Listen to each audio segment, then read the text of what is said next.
Hello, and welcome to episode number 587 of PodQuest. Hey. It's Wednesday, November 12th, 2025. I'm Drootin. With me is Walnut. Yeah, I'm here.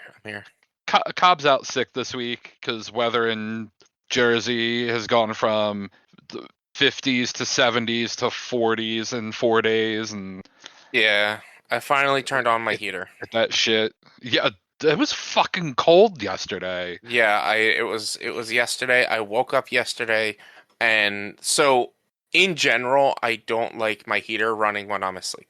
Just Yeah, because I'm like, if anything were to happen, I want to be able to be reactive to it. So like even when it's normally like generally on, I will have it shut off at night. So it was, yes, let's see, yesterday was Tuesday, so Monday night into Tuesday. mm-hmm. I was like watching the temperatures, and I'm like, I'm not gonna turn it on now because it was friggin' 60 on Monday, Mm-hmm. but it was dropping to below freezing Monday night into Tuesday morning. Yep. So I'm like, well, I can't turn it on now and warm up the house because like, so I'm like, you know what? Who cares? I'm just gonna deal with it. And I went to bed and woke up, and it was like 58 in my house when I woke up and got out of bed at like 11 in the morning. Um, I which mean, you that's know, good sleeping temp, but it's it's it. bad existing. The thing It's is bad though. working temp. The thing is, though, I sleep upstairs, so it's already like 5 degrees hotter. True. Um, so it was like it was comfortable temperature in general. Uh, but like because it was chillier, you're right, it was good sleeping temp. So it was also good. I don't want to get out of bed temp, and so I ended up not Yep. getting out of bed till 11 o'clock. Thank Oop. God I Oh, had well. off work yesterday. Yeah. Um, yeah. So then it just like screwed up my whole day anyway. So. But yeah, weather, man. I know a lot of people they're getting snow right now, and I'm like, you know what? hmm Bring that after 2 weeks from now. Yep. I just don't want snow on the ground, having to deal with like traffic or not even really traffic, but having to deal with bad parking at the speed lines and whatnot next weekend. hmm So anytime after next weekend, sure, give me the snow. Yeah. Just not before next weekend, not before PAX. Right. And I'm No. already exhausted with PAX. Yeah. You've seen you've seen the calendar.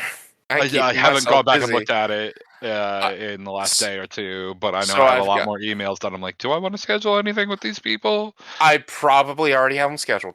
You Uh, might have. Yeah. so I personally have 4 meetings on Monday, 2 meetings on Tuesday, or not Monday, on Friday, 2 on Saturday, and 2 on Sunday. I have the meeting, the most important meeting I heard from CGE Czech Gaming Group, which I really like the games they make. So I'm like, that's like the one I want to get in touch with every year.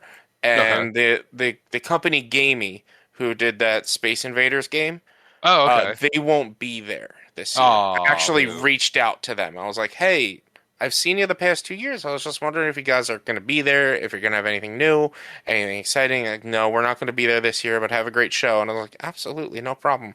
So yeah, they won't be there, but um, the one I was originally wasn't going to try to plan for anything on Saturday because I have friends going up there, but I have a meeting with All Play, which they make a bunch of games, and I'm gonna see if we can get some sort of like collab thing going with them. And then I have a meeting with My Mini Factory, which I normally don't do meetings with like mini makers or dice makers or things like that, just because like for lack of better terms, there's not much of a give and take. Like it's just more of what do you got and not what can we do together kind of thing with them. Uh-huh.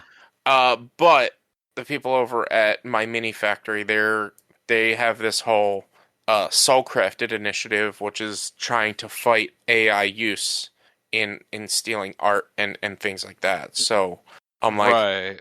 I'm like, all right, I'll talk to you about that for about 15 minutes, sure. So that's like the first thing on Saturday. So that's yeah. I'm probably gonna join you for the Malediction. Malediction is a great game. That thing looked cool. I met with them last year. I Okay. posted a video. It's actually one of the more popular videos that we have on our channel. No, no. Good. Um, and but it's I'm hoping to see if like we can They said something about potentially us getting review copies and whatnot, and I'm gonna see if maybe we can work a deal out or strike a deal because Yeah, it's a very fun war game that has a low cost of entry. yeah, And low is relative compared to other war right. games. Hmm. So like it's I would say it's equivalent to, and this is for those who play the war games, it's equivalent to doing Warhammer kill squads or kill Okay. teams. Whereas in Malediction, it's like if you buy I think it was like if you buy the box, you get two factions and it's like $200 or something. I can't fully remember. It's like $50 per box, and it gives you everything for that faction. And That's not bad. technically you could do a fight with just one box, but they say like each person should have their own army, and Okay. it's like a drafting system. And it's a really cool game, and it's just got a really cool style. And like I've talked about it before, I boasted about it before. The really cool thing about them is the creators of Malediction. They were originally like a miniatures developer and like printer. Well, Malediction is a war game that has cardboard miniatures, and you get a free download code for the miniatures for the game itself. So you can then print them or find somebody to print them, and Oh, that's cool. it makes wargaming more accessible. To be honest, they're a really cool company. I really like those guys over Uh, there. Yeah, that email was one of the first ones that jumped out to me, and when I went and looked at the list, I was like, oh, he's one. I already got it scheduled, so I'll just tag along with that rather Yeah, than yeah, yeah. schedule another one. Cobb joined me last year, so it's fine. And I'm surprised we haven't heard from Floodgate yet. I haven't gotten anything from Floodgate. Because I've met with them the past 2 years. Yeah, I They wonder. do they do the I have Ian's card. I might reach out to him and just be like, hey, wondering if you guys are going to be at PAX. If you got anything new to showcase. Because I haven't heard from them yet, but like the emails have kind of gone dry for now. I don't know. I had like 3 from today. I didn't get any new ones or just today, the 12th. I got one new one today, and that was CGE. That's it. Unless they're for some reason going into my spam, It which can't hurt is to double check. no sort. I got nothing in my spam, but so it's things have gotten quiet. But yeah, it's I Yeah. mean you got emails from both Ultra Pro and what was your Sunday one? Chip Theory. Both Yeah. of those I didn't get those emails. So Really? yeah, so like some people are getting some emails, I guess, and I don't know. It's fine. Like I'm Yeah. not mad. It is what it is. But Like I don't know how companies are going through these yeah, lists, and yeah. my name starts with a D, yours starts with an R. You just might not have gotten yours yet. My name may also be. It might have been delayed to be on the shipping or the email lists That's because of also, how yeah. long it took for them to get the verification out for me and stuff as Hmm. well. So yeah, there's I'm sure there's many reason Yeah. why. I had a whole 3 emails today, 3 yesterday. So yeah, it's not crazy amount of them, because I've been trying to move all the ones with PAX Unplugged stuff into a separate folder to make it easier to find later. Yeah, Um, but yeah, that's next week. Looking forward to it. yeah. Hopefully, it's not ridiculous. I can't wait. I'm so excited. I'm just like I'm like at the end. I'm like it's the one main thing I look forward to every year. Like it Yeah, really is. it's It's always been real cool. yeah, and it's an honor that they let us go a hundred with percent. press passes and it's an honor to be able to meet and hang out with and spend time with a lot of these developers and see what they've got coming out and to work on different or to be able to like review different things. Yeah, so our malediction video has 129 views. Hell yeah. It is literally the most. It has more views than most of my long format videos on my own personal channel. I don't think I have 129 views on any of my personal channel videos. Floodgate is listed in the expo list. Yeah, they're So gonna. They're. I wouldn't be surprised. I would be shocked if they weren't there. But it's just more of like I haven't yeah, heard from them, so Yeah, Me either. it was So more of yeah. a shock that I haven't heard from them. All right, so that was my most viewed video, long form video, is my first episode of Subnautica, the original, the very first game. And then my second most viewed video is my reaction to Title Update 2 of Monster Hunter, where I start trashing Monster Hunter a lot. Oh, there's comments on there. I wonder what the comments are. Probably me arguing with people saying how they're dropping the ball. But we got a show to do. Not Yeah, much I of a guess show. Uh, it's Drew, you something. Drew, you went to some concerts and saw some I bands, did. and I played some video games. You did. Shocker there. So I guess you put me first in the timeline. So I guess you want me to start. Sure, why not? I don't All know. right. All right. So I'll start. I'll start. Um, I played two new video games over the past few days. I played and beat one of them, and then I started the other one. Um, and the first one we'll talk about is Legacy of Kain Soul Reaver, the remastered version, but it's just the same Okay, game. it is a remaster. It is the remastered, but it's just remaster. They didn't like rework any. It's just like an upres is really all it is, and you can actually downshift the graphics to what it used to look like while Oh, that's playing. cool. During cutscenes and when I was getting bored and very ADHD, I was just constantly clicking the stick to do that because I just wanted something to do. And I told the story a few times while I was playing it for the 2 days. This game was a game that I've always wanted to play, and it was the first one because it came out. I believe it was a PS1 game, and then the second one is a PS2 game. The first one was on a PlayStation Magazine's demo disc that my brother used to get, and I would legitimately grab that demo disc just to play the demo of this game all the time. I love this game. I thought this game was great, but I just somehow with our jailbroken, modded PlayStation, somehow I never got this game. Which is making me think maybe it was a PS2 game, but I don't think so. I No, think it so was I'm a pretty sure it PS1. was PS1. Soul Legacy of Kain Reaver. Soul Reaver, 1999. So yeah, it had to be. It was PS1. Yeah, 99, so it was PS1. So like, but it was like just at the end of PS1, I guess. Yeah, because PS2 came out in 2000. Yeah. So like we never got it. I never got to play it, and like I finally got to play it, and I'm happy I got to play it, but I wish I played it back then. Just because I would have had a lot more patience with the late 90s, early 2000s jank of these games. Specifically the camera. The camera was just it was awful.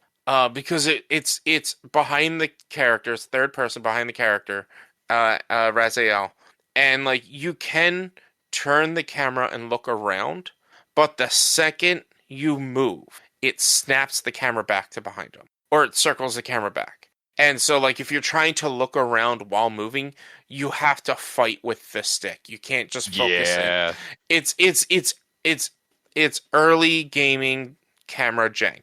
Mhm. That gave me a headache a few times because of like it snapping back and things like that, and there was nothing I could do.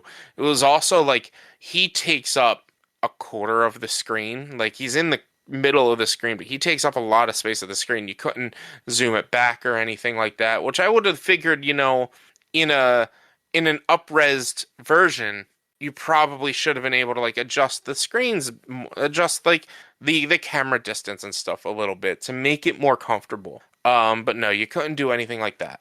The combat was fine. It was a PlayStation 1 game kind of combat, where like you hit square to hit the enemies, and you eventually will kill them. However, this game is much different because you're fighting vampires.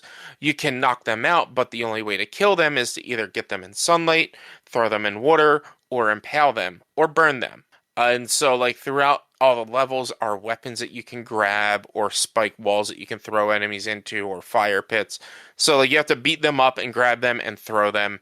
And, like, the whole grabbing and walking with enemies, he just walks so slow that, like, it really became at one point or another, I was just like, all right, I'm just not going to fight anything because there is no reward to actually fighting all of the enemies in this game. There's no Okay. there's no currency you get. Like The only thing you get for killing an enemy is the ability to drain their soul, which then heals you. And if you're fully healed, there's no reason to fight an enemy. But also, if you're not fully healed, there's no reason to fight an enemy because generally the reason you're not fully healed is because you're running from enemies. And like it's like it's you can lock on by hitting the one of the L1, I think it's R1 or right bumper. Hmm. You can log on, but it doesn't like flash the camera to the enemy. Like that's the one instance where the camera stays where it is. Like you lock on and the camera stays and you can like move around, but if you walk in front of a pillar, the camera just gets blocked from the pillar. And like you can dodge out of the way, but then you dodge too far out of the way to actually be able to hit. Then you have to hit them a few times. And like if you don't have a weapon and if there's no anything to actually kill the enemy with, you're just fighting them to knock them out. And so there's no point. It wasn't until late in the or midway into the game where I'm like, oh, you know what? Now it's worth fighting monster enemies. And like very late into the game, like the last one of the last upgrades I got, it was like, all right, now this is makes it worth fighting just because it was pretty much a one hit kill on every enemy if you had this buff. But like you also wouldn't be able to have that buff all the time. It would just be occasional. Um, Graphically, it looks fine for like an up-res version of an old game. It looks fine. It looks decent. They made sense out of what they could with it. Honestly, there were times where the wall textures looked better in the old version than they did in the new version. And there were definitely times where like I needed to climb something that you need a specific wall texture in order to climb it, and I could not see it because it was not that different in the current version. That like I was lost, and there were quite a bit of instances where like I was just like I don't know where I have to go, and I have to look this up just because nothing is sticking out. Um, but like overall, like it was still solid. It was fun to play, and but like because of the camera, it didn't push me to do the bonus stuff, and all the bonus stuff does is gets you more health and makes your spell casting stronger. But I didn't do any spell casting because to use the spells took too much time. To use a spell, you needed to hit the select button to open up your spell menu, find the spell you wanted to cast, and then hit the cast button while in that menu, and then it would drop the menu and he would cast it. And then it would take him time to actually cast it. Like this is a waste. This is really a waste. Like there's no point in doing spells, and the game wasn't really that hard that I didn't really need more health. I got one full health upgrade, and that's all I needed. I was like, I don't need any more. Um, so like I'm sure back in the day it would have been better. It would have been more exciting to get that stuff, but for me, it just like I didn't feel necessary to do. And there were locations and areas that I didn't go to because it's very interesting. It's like it feels like it was the first Soulsborne kind of minus the leveling up. It was like the death was kind of a construct in the game, but like in general, like if you died, you exited the material realm and entered the soul realm, and then you could heal yourself while in the soul realm, find a circle to teleport yourself back to the material realm. But like there was no real there was no real challenge. It was very easy. If you were about to die, you could just cast the spell to send yourself to the soul realm and then heal yourself while there because there's plenty of ways to heal yourself there and then go back to the material world. And that was like why I felt like I didn't need health upgrades because it's next to impossible to die. I think I died twice, and that was on purpose. That was like I don't know what to do or I'm stuck or something like that. The Gotcha. puzzles the puzzles are really cool. Um, it was a lot of block moving puzzles, which was a little frustrating at times. However, like the blocks, it ended up being like the ones that were the most frustrating were the ones that were for the bonus content for the stuff you didn't have to get. And they just took a long time to do because they were just that big. You were moving things all over the place. But like there's just times where like it is a little unintuitive how to get the solve, how to figure it out. And like one of the earlier puzzles that like drove me nuts was this puzzle where I had to make the wall patterns around it with the different blocks that you have. And I had one block that I needed to get to the bottom floor, but there was no way to get it to the bottom floor. So I'm like trying to lift it. I'm trying to put it on top of other blocks to push it off those blocks, all this stuff. Nothing's working. Well, it turns out there was just a side room that if you didn't know was there, you would never have seen it, where you can jump up and there's a block and you can push a block down and that's where you gotta go. That's frustrating. But Yeah, but if I had known about it, if I had thought to check, I would have known it was there, but I didn't think to check, so I had to look it up. right, yeah. But like some of the level design was really cool because I was talking about jumping to the Soul Realm, and there was some puzzles where like when you're in the material world, everything's all normal, and then if you go to the Soul World, like the level alters a bit, and like things are longer, things move around and stuff like that. So it ends up actually being like using the Soul Realm to platform or to solve certain puzzles by moving things around, which was really cool. And then the least intuitive puzzles I would have are the ones that like midway through the game you get the ability to shoot a ranged weapon. It doesn't really do a lot of damage, but if you time the shot perfectly, you can shoot an enemy into a wall to impale them, or if you hit them into just a normal wall, it'll knock them out. But there were some puzzles, like one of the things you could do that I would always forget, you could shoot moving blocks. And so all the time I'd be like, well, I don't know what to do. I can't figure out what to do. Let me look it up. Oh, duh, I have to shoot the block through the wall and then get it set up and then do this and do that, and it all works.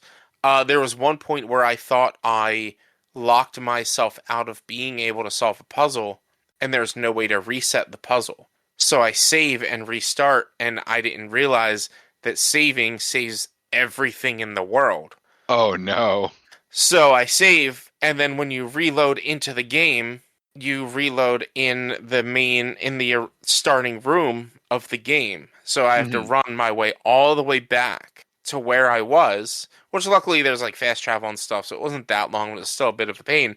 And then I get there and I'm like, oh, the world is still in the same shape it was when I saved. So the puzzle that I locked myself out of, duh, and I shoot it and knocks it down. I'm like, I didn't lock myself out of it. Oh, of course.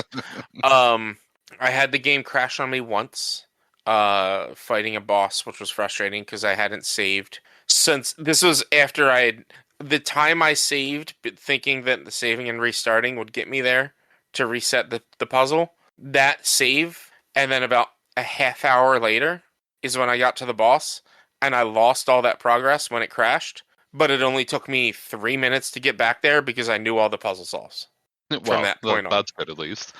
I would say probably my biggest complaint is that the bosses were all gimmicks, which like I guess that's normal for a 90s game, a late 90s, early 2000s game, is like everything's just a gimmick. So to kill the first boss, you need to like go into a certain area, wait for him to show up, and pull a lever. And the lever will drop and it'll crush him, and then you have to run from him.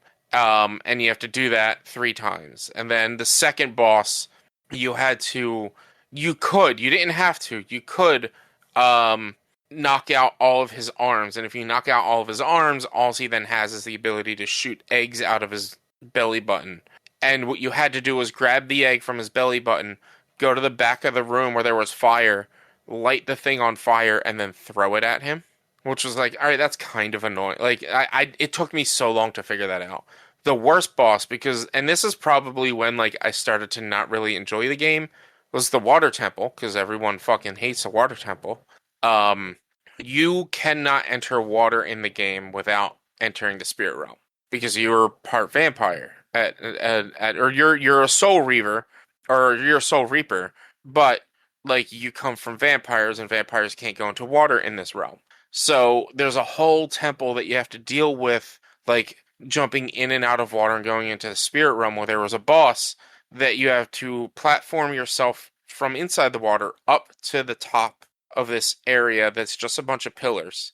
And then you sit there and you enter into the material world.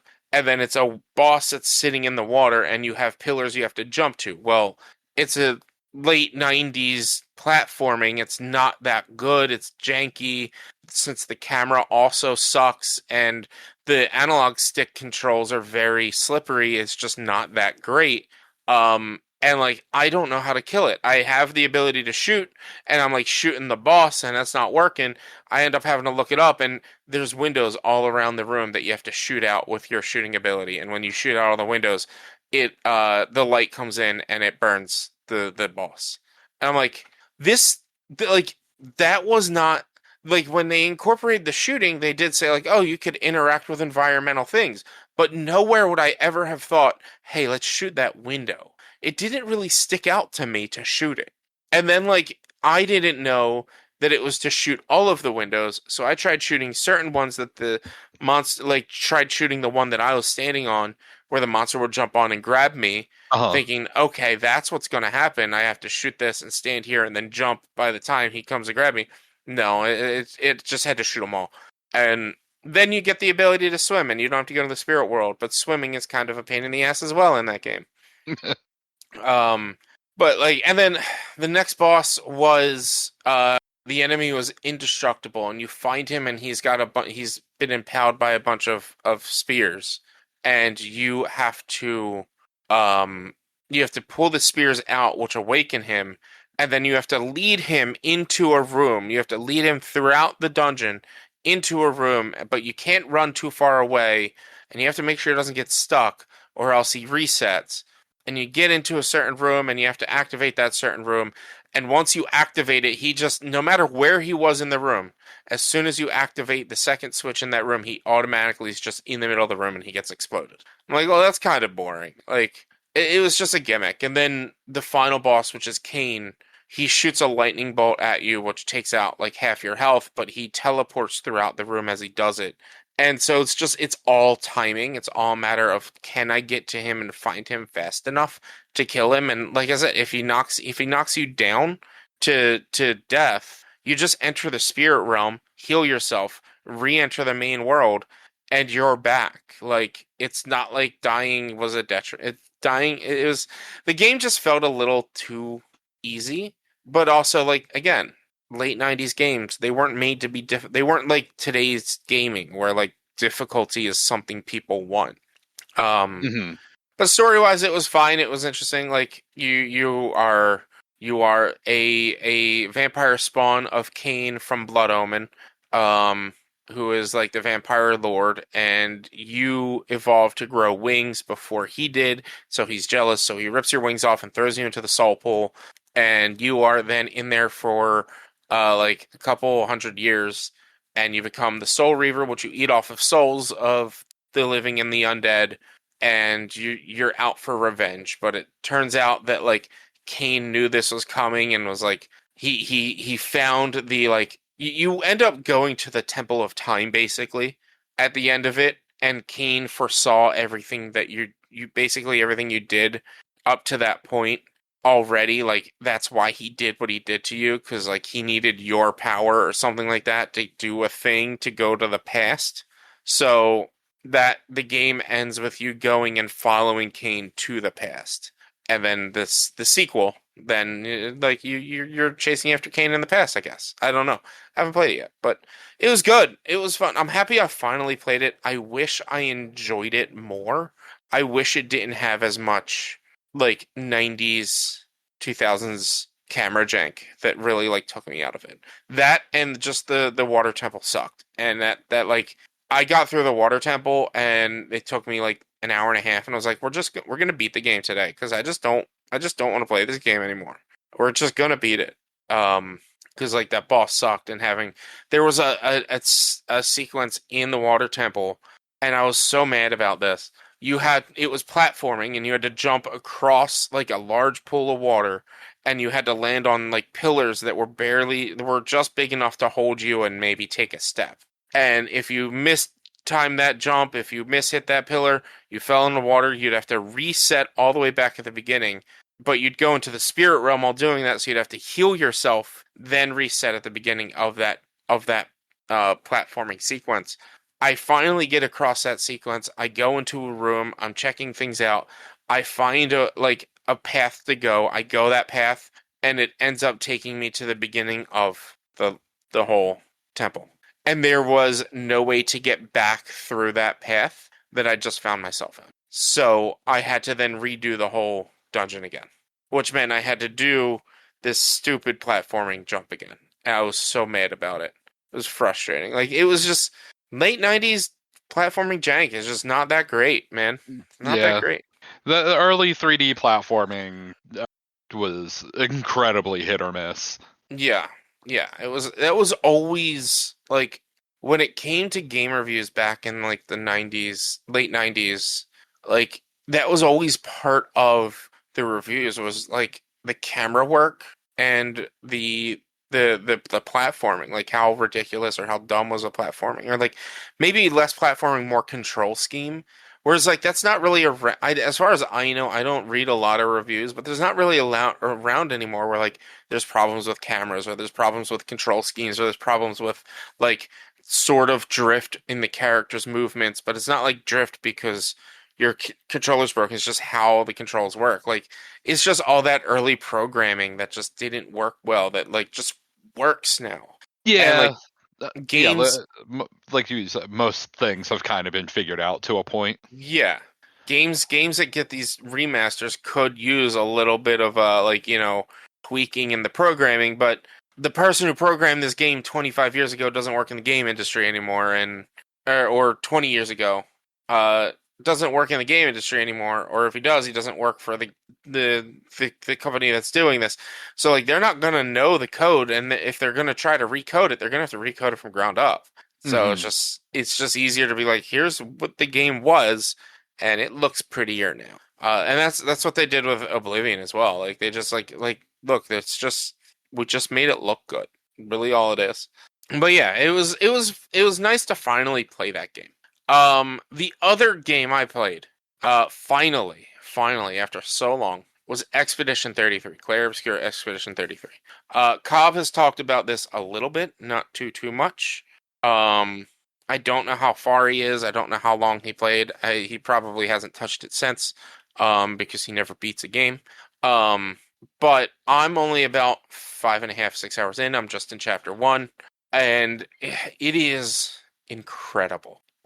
The story is fantastic. The visuals are stunning. The music is wonderful. Like the combat system, the fight system is so fun. Everything is just like it is. This is 100% deserving of Game of the Year, but I know a lot of places are snubbing it, which is ridiculous. Oh, really?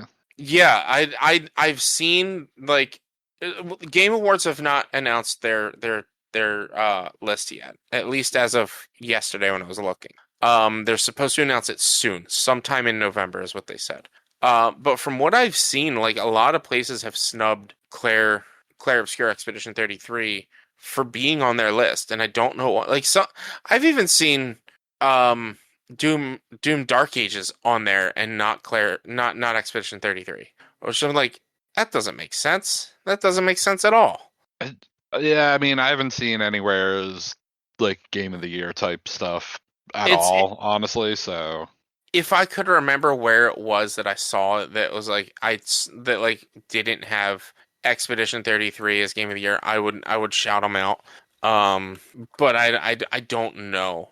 I can't remember. Um, uh, yeah, I don't know right now. I can't remember who it was, but I saw an article where like 20 the Game of the Year is being or this game's being snubbed from a few places. I mean, like, there's two things that I could see kind of making it not necessarily some places cup of tea. Just being a turn-based RPG in 2025, I could see why some places might just leave it out. Then there's also like it came out in April, so some places just recency bias. It came out at the same time as Doom: The Dark Ages, and I've seen Doom on I've seen that on, but like maybe they've learned their lesson because I don't see it anymore. I think a lot of people are saying Clair Obscur deserves it, or at least it's part of it. Um, and yeah, the Game Awards still have not posted theirs. It says coming mid-November, which I mean Yeah. technically we're mid-November, but almost. So maybe we'll have those next week. But yeah, it is an incredible game. The combat system is really cool. Like you have your general attack, and then you have your abilities, which your skills then have the time button presses to make them stronger. Like if you hit them on time or if you hit them perfectly, they get a little bit stronger or a little bit more effective.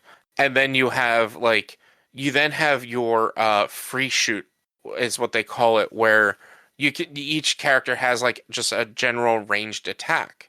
And each round you get ability points. So you start every fight with three, and then when your turn comes up, you get one more, and then depending on like what you do determines how many ability points you get or lose or use. So if you attack, you get another one, but if you use free fire or if you use any skills, you might lose one. Or some characters, the mage character I have, Lune, um, she has an ability that actually like if certain conditions are met or when she uses it, she actually gains AP. She doesn't lose it. And then, if certain conditions are met, she may actually be able to do a second attack right immediately after that first one and stuff like that. And each character has their own mechanics. So the lead character, Gustav, he has Overdrive as his main like fight ability, which every time he attacks or uses a skill, he gains a certain number of overdrive points. If he gets up to 10, then he can use the strongest overdrive he can use, and overdrive gets stronger the higher points he has. Whereas the mage Lunia, I feel like I'm saying her name, Lune, I can't remember.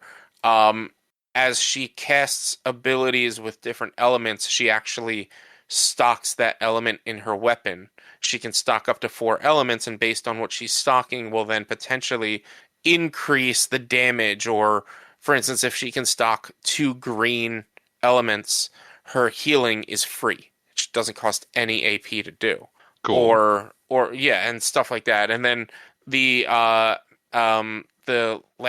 Melee, who is the third character you get, her attacks are all based on stances. So like her main attack is offensive stance, and if she does that, if you use offensive stance, she deals more damage, but she takes more damage. And then like if one of her abilities, she can inflict burn on the enemy, but she inflicts 2 additional rounds of burn on the enemy if she's in offensive stance when she does it.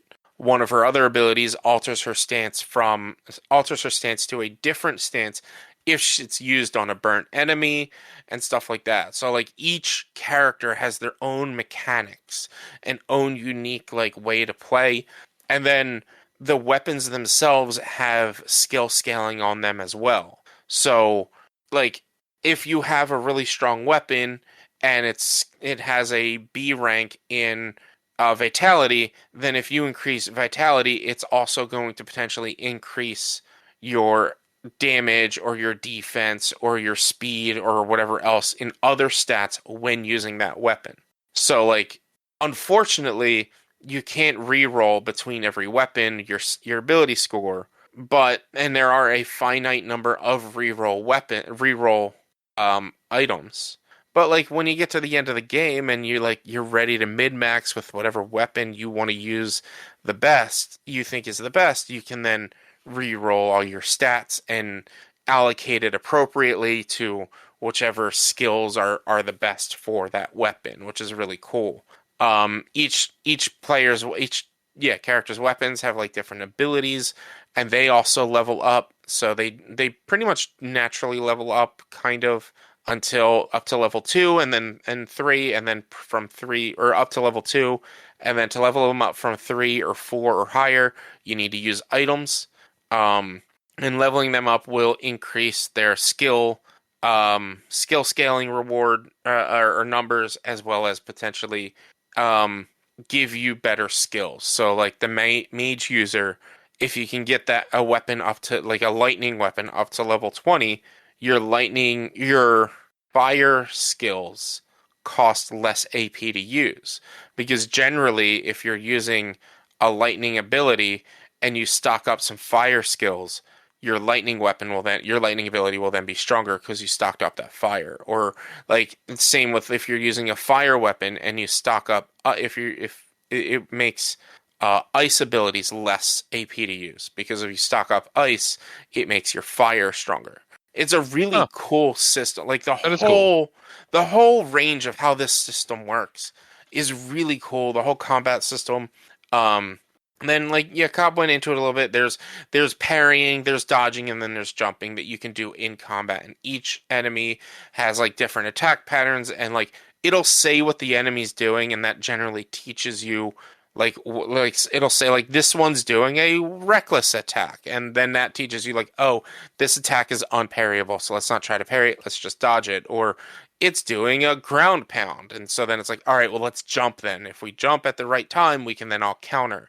um I am very bad at the parrying aspect. I am much better at the dodging, so most of my gameplay is going to be dodging rather than parrying, because parrying is high risk, high reward. If you hit it and you parry every attack of the attack, you get a counterattack. However, if you miss even one, you're not going to get that counterattack, and you're going to take that damage when you miss it. Whereas, and Mm. like the timing is tight. Whereas dodge, the timing is a little less tight. And there's just like there's some cool combat mechanics with the dodging. There was one enemy, I don't remember what it was called, but it was in like the water region that I was just in, where it would use an ability where it would throw two flames out, come up and attack you, and then continue to circle around and distract you while the flames were hitting you. And so I couldn't figure out and like this was, there are a lot of enemies that are like they're too powerful for you at the time that you encounter them, but if you can defeat them, they're going to give you some good rewards. You can come back and fight them. You don't have to kill them now, but if you kill them now, you get some decent rewards. Um, so like that one, I kept dying, kept dying. I was like, I cannot figure out the timing. And it wasn't until like I was watching, like I was checking my TikTok feed where I realized like he drops the two flames. I did not see the two flames until then. I'm like, holy fuck. That's how you dodge this attack. I'm not dodging him flailing around. I'm dodging the flames that are going to hit me that I did not see this entire fucking time. But yeah, I'm enthralled. I'm only 10 minutes in and I'm enthralled. Like posting on socials and I'm playing this game, everyone's like, "Man, you're lucky. I wish I could play it for the first time again. Man, this game is incredible. I like you're gonna enjoy it. You're gonna love it." I've already texted a couple of friends who really like the Persona games, and I'm like, if you liked Persona, you'll probably like this one. And the good thing is, there's no dating sim in this. It's just a really good RPG. And there's a lot to do and a lot of fun things. Like every region, there is what's it called? What's the word? Um, a mime that you can fight, because it's all French based. Like it's based in Mm-hmm. France, kind of. And so you fight like these weird looking mime monsters, and like they give you just like cosmetic rewards and things like that. And one of the rewards I got for the main character Gustav is like the black and white striped mime shirt and a one of those beret hats that the mimes wear with the red little bobber on top. Mm-hmm. It was hilarious and fun, and there's a lot of cosmetic stuff, and you can change your characters out. And I'm just I am upset that I don't get to play it again. I won't have time to play it again until Sunday. I want to play it again. I want to keep playing it. The game is so good. It's on my list of things from this year that I want to play. And dude, it's this year. Like I didn't realize like back on the game of the year discussion. Like I didn't realize how many games this year that could be considered game of the year that I have played. Because like it's Hollow Knight and Hollow Knight Silksong, Expedition 33. If Doom is on there, Doom, which I don't think it's going to be on there. Like according to Google AI, top contenders are Expedition 33, Hades 2, Hollow Knight, and Death Stranding 2. I don't know how much I agree with that, but like I've at least played half the list if it's just those four. But it's also like, and I doubt Monster Hunter Wilds will be on there, but one of the potential nominees is Monster Hunter Wilds. I'm like, no, fuck that. But like it is nice to see that some of these more obscure games and indie games like Expedition 33, Hollow Knight, hell, even Hades 2 and Blueprints are like being considered for Game of the Year and not just AAA titles. It's nice, and this one's it's definitely like to be honest, if it wasn't on Game Pass, I probably wouldn't be playing it just because I don't I don't have a lot of the expendable income to be able to get a lot of Mm-hmm. new games, but Game Pass has been like Game Pass has literally been the GOAT this year for me. It's had so many good games for me to play this year. Yeah. Well, yeah, it's a great game. I highly suggest everyone play it. I think everyone should play Expedition 33. It's incredible. It is incredible. And like I was an hour in and I'm crying because of the story and because of what's going on. It's like the game just hits you hard. Like it's just like the beginning of the game just hits and it's so sad. It's so sad. But yeah, I can't wait to play more. I can't wait to play more. Definitely gonna try to like maybe stream for like 12 hours on Sunday if I have the time. If I have everything else I'm supposed to be doing this weekend done. Cool. Yeah. Yeah. But who'd you go see? Apparently you went to a bunch of concerts this weekend or something. Yeah. Who'd you see? What's memorable about this? I mean, Thursday, both Cobb and I went to see my favorite band of all time, Boys Night Out. Their first headlining show in Philly in close to 20 years. Nice. They played. It's the 20th anniversary of their Trainwreck album, so they played all of that in full, and then played their brand new song, 100% Ghost, that came out a couple months ago. Mm-hmm. And then 3 songs from Make Yourself Sick. The openers were Rose Colored World, which were real cool. They were real good. I had never heard of them before seeing them. I don't even really know what genre to say they are, but they were cool. Female singer. They were real good. I'm definitely going to go back and listen to them more. And Spitalfield, who opened for the early November last year, and I saw them a couple times on that tour. All the bands are real good. It was a real fun time. I love so Boys Night Out. Sure, I talked about this last year. Connor's the only original member still in the band. His other project that he had been in, The Scary Loud, they are the new band members of Boys Night Out. The one guitarist, Joe, like every time I've seen them and gone and talked to them after, Joe's been like, "Did I do good?" And I'm like, "Yes, Joe, you're great.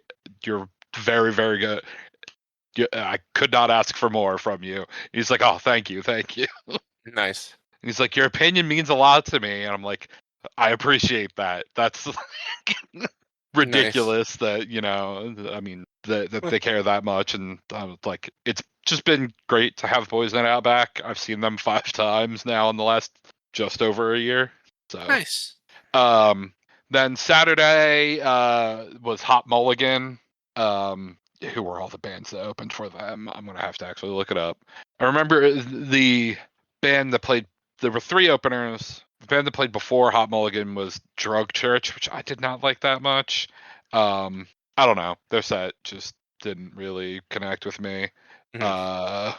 They're like a punk band. I'm like they weren't bad. I mean, I wasn't feeling it. Sometimes you just don't. Sometimes you just don't like a band. It just makes sense. Like it just happens. There have been a few times where like both local shows and base shows, I'm just like I'm just not vibing with this. I just don't care. I remember there was a show I went to see my buddy's band play last year, and there was 2 bands that played with him. 2 of the 4 bands that played on that set were like my buddy's band and one other was good, and then the other 2, the one band like the lead singer is kind of sucked and was a jerk a bit, and then the other one just like they tried too hard to be like metal kind of, and it was just like you're just trying too much. Like tone it down a bit, and like they were like, oh, this song is a song you write when you're hooked on such and such drugs and doing this and that and the other. I'm like, you're trying too hard. You didn't do any of this. I don't think you did any of this. Like, you're trying too hard. Yeah. Honestly, kind of in a similar way, that's kind of how I felt about Drug Church. I felt like their lead singer was like way too demanding of the crowd to do things, and I'm like, bro, like, yeah, they'll do whatever they're gonna do. Like, yeah, shut up. The other openers were Anxious and Arm's Length, both emo bands. I've seen them before. Both are pretty good. But yeah, then Hot Mulligan played basically all of their new album that came out back in August. I think the only song they didn't play was the last song off of it, which I'm not surprised. That song almost feels like it's a like hidden track, even though it's like definitely not. um, they had to restart one song because like just after they started it, I don't want to say it's like whoever put the set list on setlist.fm called it a power outage, but it was almost the opposite. Like all the band stuff, like the mics and guitars, all that audio, like the audio cut out, but all the house lights came on, and It I blew a was like, fuse. A yeah, fuse I was like, blew. did somebody flip a switch? Like, what happened here?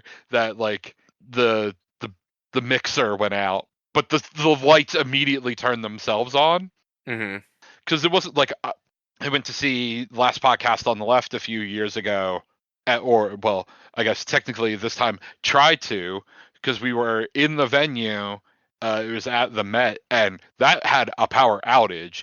Yeah. Somebody somewhere on Broad Street hit a light pole, and it knocked the power out to like a good chunk of shit on and around Broad Street in Philly, and like they had to come out and go, yeah, we have to reschedule because the power's out and they have no idea how long it's going to take to turn it back on, and there's no lights in here, so it's not safe. But yeah, Hot Mulligan then mixed in a handful of songs from other albums throughout their set.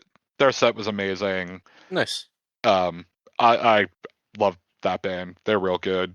A song called Monica Lewinsky should not make people cry, but it does. Ah, man. Skibbity toilet. Their song titles are fucking ridiculous, and I love Yeah. it. And then wasn't a planned show. The first two were, but Monday, my girlfriend's best friend couldn't go to the Used with her, and so she was like, "Do you want to go?" I was like, "Yeah, I'll go." They're wrapping up their 25th anniversary tour where they've been playing 3 shows.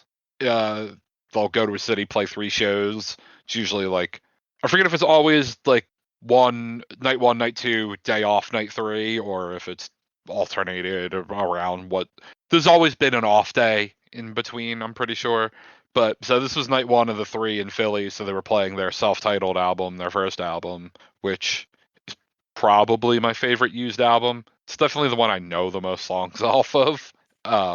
Earlier in the year, I went and saw night 3 up at Starland Ballroom, which is the Used album of the 3 that they were playing, the one I know the least off of. So it was nice to go see the Used album that I knew pretty much every song off of, at least more than half. But the Used are really good live. Nice. Yeah, I've never. I don't think I really ever listened to Use that much. They're pretty good. Yeah. They're not my favorite emo band, but they're up there. Like they're good song. Like the songs that I like from them are fucking like they're fucking bangers. Hmm. And even the songs like I don't know that I've ever listened to any of the Used albums beginning to end, but even like the songs I didn't know were like real good. Yeah. But yeah, that was it. It was a whole bunch. I almost wound up going to night 2, but she was like, "You don't have to go." I'm like, "Okay," because I had also gone to the Camp Out for Hunger on Monday morning, Right. so Monday was a long day. Yeah, I get that. I get that. But yeah, that was my weekend. Nice. Nice. Not a bad weekend, I would have to say. No, it was a lot of fun. I Yeah, was very tired by the time Tuesday came around. I was I glad get to it. not have work yesterday.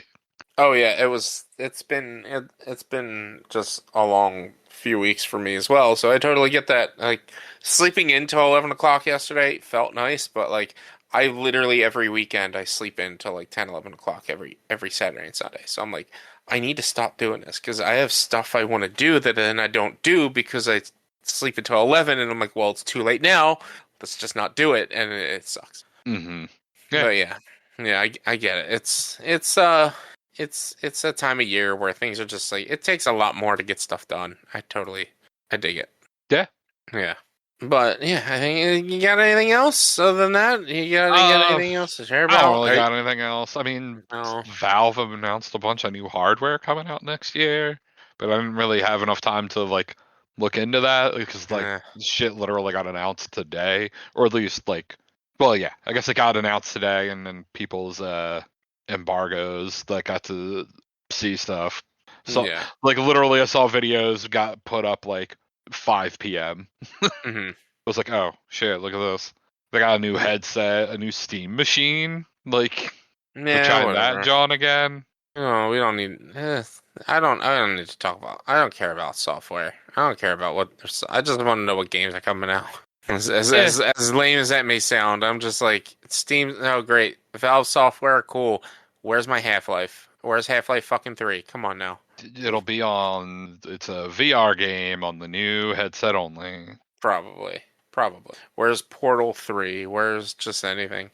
Yeah. Yeah, but yeah. I didn't see anything else No. other than that. Yeah, it was one of those weekends. Like I'm trying to think if I watched anything or what did I feel like I did something on Saturday. I just don't remember what. Right?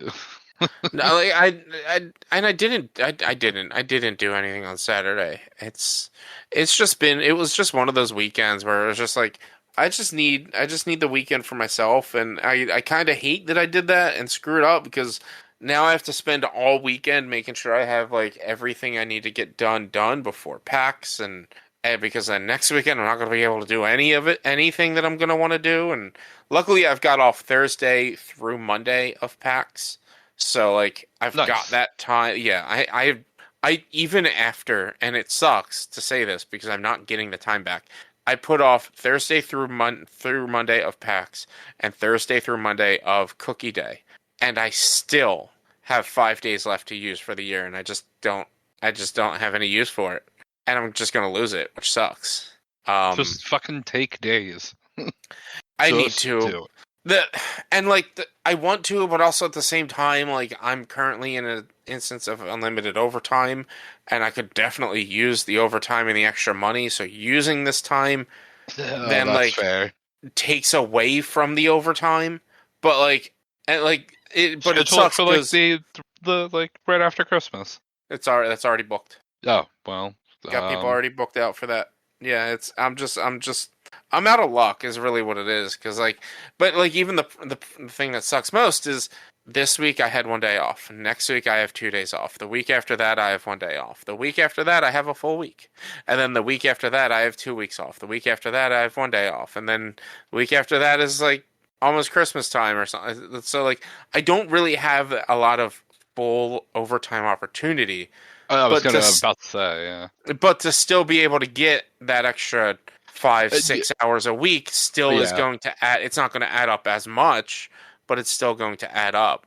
That, like, I just kind of just got to deal with it. It is what it is. I don't care.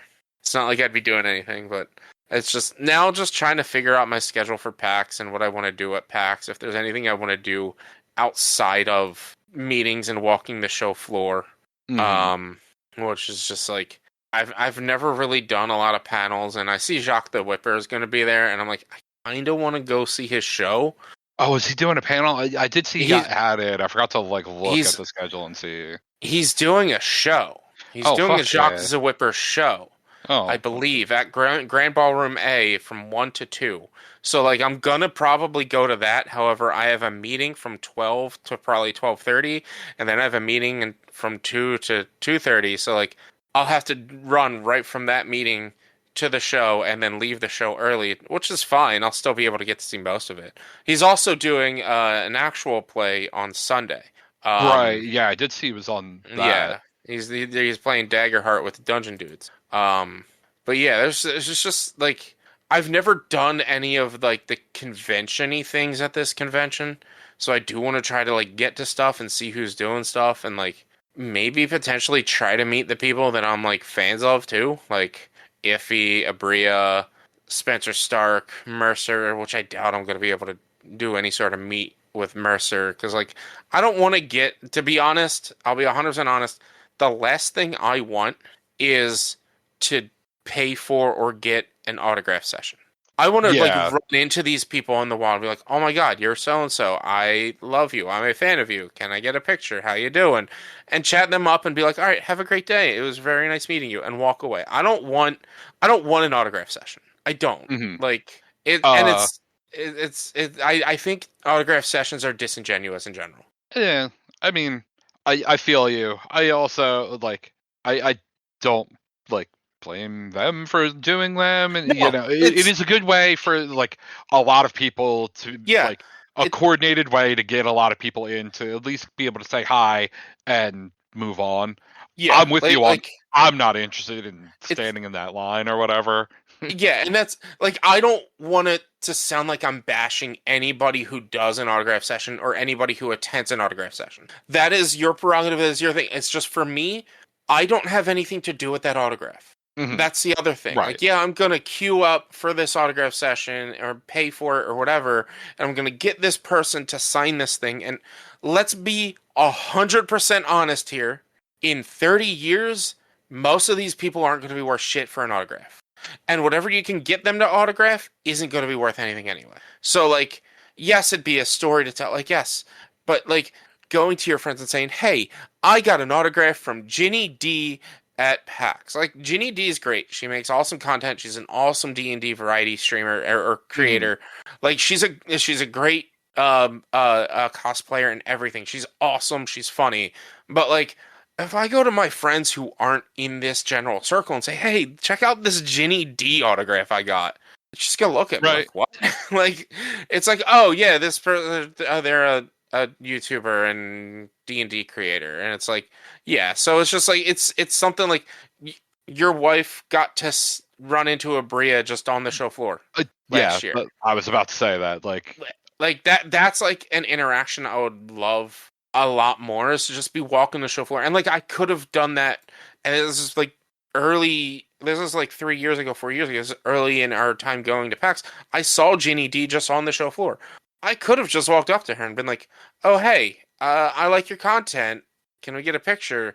But like she was in the middle of talking to somebody. I think she was doing some sort of press and work herself, so I didn't want to bother her. But like I I could have done it. It's just like that's much more what I'd rather have. But it's also I booked myself so much, like four meetings on Monday. Like I'm like, all right, I don't really also have time to sit down and and wait in a queue line for an autograph. yeah, uh, but I'll say, like, if you see a Bria, like, almost guaranteed, unless she's literally running to a thing, she will stop Oh, and talk to absolutely. people. Like, I mean, she was actually on her way to the panel that we were going to see her in, um, Yeah. last year, but she had time, and like one person stopped her and talked to her, and then like I saw her and I was like, Sarah, like just go. She's talking to people. Just go talk to her. Yeah.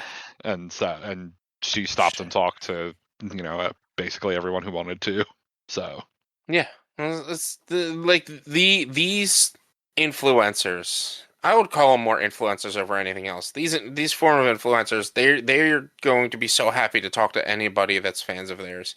right, That yeah, like it would be nice to just run into them and just say hi and not have to like I don't know. Yeah, no, I already got my full yeah. feelings out on it, but yeah, there's it's just not a lot of like real panels I'm really just generally interested in going to.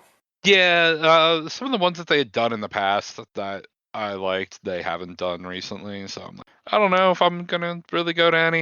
I guess I'll try to go to the Jacques the Whipper thing. I didn't know that was happening, so thank you. I Yeah. sent that to Sarah. I was like, ah, Yeah, so it's I saw that he was going to be there. He's going to be there Friday and Sunday, which my friends who would love to meet him and like do go to stuff of his will be there on Saturday. oh, of So they're going course. to completely miss out on him. But yeah, it's just listed as Jacques the Whipper for 1 to 2 at the ballroom. Yeah, he's it's his act. He's doing his act on what's it called? On Monday, so or on Or Friday. So Friday. like I'm gonna see that for a bit. Um I would say before you start booking too much more, look at the schedule. Like, yeah. because there actually might be some things in there that are maybe more. I can't say more worth than, Yeah. but like there are some interesting things in there. Like I know they've done it before, and I thought I saw it on the schedule, but there's like a whole thing about networking. So that might Yeah. be a thing, or But like there's just I there might think just be something interesting that is worth your time. yeah, I think at this point scheduling wise, I'm done. Yeah. I wanted to keep Saturday open as possible. Because Same. so like I got the 2 in the morning and that's it. Like I'll have already walked the show floor a few times by like on Friday. So like on Saturday when they're ready, I'll be like, "Hey guys, I got 2 meetings. You go walk the show floor and I'll meet up with you afterwards." Hey, And look, that's why I was like fine doing it first thing in the morning. And then Sunday it was just like it was like I did CGE last thing on Sunday last year, and I'm like, let's just do CGE last thing on Sunday this year too. And then it was just like trying. I think with Phase Shift, that was like one of a few times just available for them. yeah. But look, 12:30 Saturday. If you playtest a panel show, Yeah, I saw there you that. go. Go to it. I, Go to it. I'll probably bring people there. Yeah, I'll be like, hey, I'll, you guys want to go? I'll see if they want to go. They'd much rather just walk the floor, which is also fun. 3 o'clock. How to not suck at storytelling. Look, I'm pretty damn good at storytelling. Okay. You are, honestly, but I just thought that was a fun Yeah. one. But yeah, PAX is next week. Yeah. We'll be there. We'll That'll be fun. we'll probably have more spotlighting, talking about it a little bit next week about preparing for it. But yeah, and then 2 weeks we'll have coverage. I'm planning on trying to get my vlog out the week after, which it normally takes me a few weeks to get the vlog out. Planning on getting my vlog out the week after. That's why I took off the Monday after PAX. I'm also going to try to post daily videos on TikTok. Like I like that idea of doing like the 1 second videos and like taking 61 second videos and just posting a 1 minute TikTok each day. Um uh which I think would be a cool idea. So I might try to do something like that for each day for PAX on my personal channels and then try to figure out stuff on the public channels as well. But Yeah. I'll probably also talk to Erica about what she's doing for posting stuff for the channels because she does a lot of the posting for the OneQuest channels. Mm-hmm. But yeah, I think that's it. I think that's a show. Yeah, that's a show. Pull that back up. So yeah, book club next week. Miracle. It's on Disney Plus. Mm-hmm. It's about hockey. Yeah. You can find us over on Patreon, patreon.com/OneQuest. Give us the dollars if you can. If not, support us on Twitter and Instagram, _quest. Facebook, facebook.com/OneQuestOnline. YouTube, youtube.com/OneQuestVideo. Find us on all the streaming stuff for podcasts, Stitcher, Spotify, all those things, iTunes, whatever. Rate us, review us. Those things help. Send us emails, social@one-quest.com. Let us know things you want to see from PAX. I don't know. Maybe you can't go and you are looking at the list of stuff and there's something you want to see. What do you want to see? Let us know and guide us, and we'll see what we can show you. Exactly. And we got a website, one-quest.com. All the links for everything is there too. So go do those things. And we'll be back with another show next week. Bye. I also have a Twitch.tv. Oh yeah, sorry. Walnut. Yeah, my bad. Cobb just says that and doesn't put it on the thing, and I was just reading the thing, and so I forgot. So yeah, what's your stuff? My bad. I'm playing Expedition 33. The goal is to beat Expedition 33 before Resident Evil comes out, which is in February. So I should be good with that. But specifically, the only thing really to push majority, like obviously, I stream for charity every month. This month we were doing Indigenous Women Rising. Next month is going to be the World Wildlife Foundation, as well as Cookie Stream on December 12th, where we're raising money for Phil Abundance, because I picked that back when I thought the shutdown was going to go for 60 plus more days. But it's not a bad thing either way, though. So. It's not a bad thing either way, but yeah. But yeah, so come help raise money for people who need food, because no one deserves to be hungry. And maybe win some cookies. Yeah, do those things. That's it. Yeah. Okay, now that for real is a show, and we'll for real be back next week. Bye. Bye.